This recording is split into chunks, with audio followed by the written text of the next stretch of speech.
അസ്സലാമു അലൈക്കും. പുണ്യമാക്കപ്പെട്ട ബറാഅത്ത് രാവ് നമ്മളിലേക്ക് എത്താൻ ഇനി കുറച്ച് ദിവസങ്ങൾ മാത്രമേ ഉള്ളൂ. ബറാഅത്ത് എന്ന വാക്കിന്റെ അർത്ഥം തന്നെ ഒഴിവാക്കിയെടുക്കുന്നു എന്നാണ്. ബറാഅത്ത് രാവിൽ 4 കാര്യങ്ങളിൽ നിന്നാണ് നാം ഒഴിവാക്കിയെടുക്കുന്നത്. അതിൽ ഒന്നാമത്തത് അള്ളാഹുവിന്റെ കോപത്തിൽ നിന്നും, രണ്ടാമത്തത് ശിക്ഷയിൽ നിന്നും, മൂന്നാമത്തത് നരകത്തിൽ നിന്നും, നാലാമത്തത് വിചാരണയിൽ നിന്നുമാണ് ഒഴിവാകുന്നത്. ലൈലത്തു റഹ്മ, ലൈലത്തു മഅ്ഫിറ, ലൈലത്തു ഇജാബ എന്ന പേരിലൊക്കെ ബറാഅത്ത് രാവ് അറിയപ്പെടുന്നുണ്ട്. ദുആക്ക് ഉത്തരം ലഭിക്കുന്ന 5 പ്രധാനപ്പെട്ട രാവുകളിൽപ്പെട്ട രാവാണ് ബറാഅത്ത് രാവ്. മക്കളെ, ജോലി, അപകടം, ഭക്ഷണം, ബർക്കത്ത്, ഐശ്വര്യം, നമ്മുടെ എല്ലാ കാര്യങ്ങളിലും തീരുമാനങ്ങൾ എടുക്കുന്ന രാവാണിത്. ഖുർആനിൽ പറഞ്ഞ ഈ അനുഗ്രഹീത രാവ് മലക്കുകൾക്ക് പെരുന്നാളാണ്. കാരണം പ്രതിഫലം കൊടുക്കാൻ വേണ്ടി മലക്കുകൾ ഓടുന്നൊരു രാത്രി കൂടിയാണത്. അടുത്ത വർഷം ജനിക്കുന്നവരുടെയും മരിക്കുന്നവരുടെയും കണക്കെടുപ്പ് നടത്തുന്നതും മനുഷ്യരുടെ അമലുകൾ ഉയർത്തുന്നതും അവർക്കുള്ള ഭക്ഷണം ഇറക്കുന്നതും ഈ രാത്രിയിലാണ്. അള്ളാഹുവിന്റെ വിധിയെ തീരുമാനിക്കുന്നതും ഈ രാത്രിയിലാണ്. പ്രിയപ്പെട്ടവരെ, നാം എല്ലാവരും കാത്തിരിക്കുന്ന ഈ പുണ്യരാവ് ഒരിക്കലും നിസ്സാരമായി ഒഴിവാക്കല്ലേ.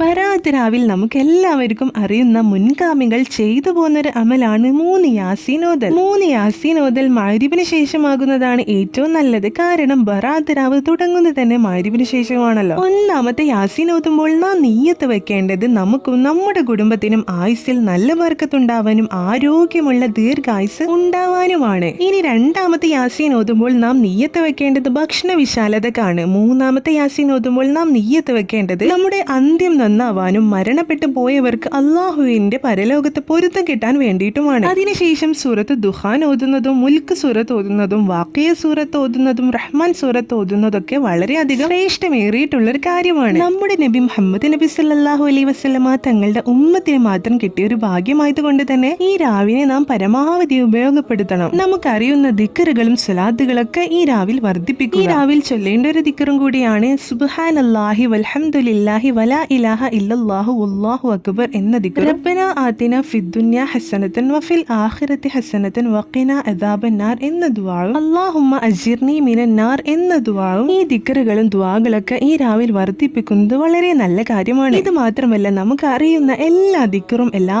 ദുആഒക്കെ ഈ രാവിൽ വർദ്ധിപ്പിക്കാവുന്നതാണ്. പ്രിയപ്പെട്ടവരെ, ദുആക്ക് ഉത്തരം കിട്ടുന്ന വളരെയധികം പുണ്യമുള്ള രാവായതുകൊണ്ട് തന്നെ നമ്മുടെ എല്ലാ ആവശ്യങ്ങളും അള്ളാഹുവിനോട് കരഞ്ഞുകൊണ്ട് പറയുക. ഇൻഷാ അല്ലാഹ് നമ്മുടെ എല്ലാ പ്രശ്നങ്ങളും മാറുകയും നമ്മുടെ എല്ലാ കാര്യങ്ങളും അള്ളാഹു നടത്തി തരികയും ചെയ്യുന്നതാണ്. പുണ്യമാക്കപ്പെട്ട ഈ ബറാഅത്ത് രാവിന്റെ പോരിശകൾ നമുക്ക് എല്ലാവർക്കും മുഴുവനായിട്ടും തന്നെ ലഭിക്കട്ടെ എന്ന് ദുആ ചെയ്തുകൊണ്ട് ഇന്നത്തെ വീഡിയോ നിർത്തുന്നു. വീണ്ടും കാണാം. അസ്സലാമു അലൈക്കും.